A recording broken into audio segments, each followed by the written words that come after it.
5,89,00,000. ఇది నా friend retire అవ్వడానికి కావాల్సిన అమౌంట్. ఆమె కూడా నమ్మలేదు. ఇప్పుడు ఆమె ఏజ్ 25, 50కి రిటైర్ అవ్వాలి అని అనుకుంటుంది. ఇప్పుడు మంత్లీ ఎక్స్పెన్సెస్ చూస్తే ఆమెకి 50,000. ఇది చాలా నార్మల్ గా అనిపిస్తుంది కదా. కానీ ఎవరో చెప్పని విషయం ఏంటంటే 50 ఇయర్స్ కి రీచ్ అయ్యేసరికి అదే లైఫ్ స్టైల్ మెయింటైన్ చేయాలంటే 50,000 సరిపోదు. అది 2,14,000 అవుతుంది ప్రతి మంత్. అదే ఇన్ఫ్లేషన్ సైలెంట్ కనిపించదు కానీ చాలా రూత్లెస్.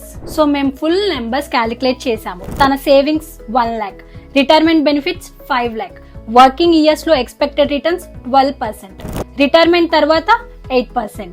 సో క్యాలిక్యులేటర్ చూపించిన కార్పస్ ఏంటంటే 5,89,00,000 రూపీస్. అప్పుడు ఆమె చూసి నన్ను అనింది ఇది అసలు పాసిబులే కాదు అని. ఇది పాసిబుల్ అవుతుంది. 30,060 రూపీస్ అంటే మంత్లీ ఎస్ఐపి 25 ఇయర్స్ కి 12% రిటర్న్స్ తో ఆమె ఇన్వెస్ట్ చేసింది 52 lakh మాత్రమే.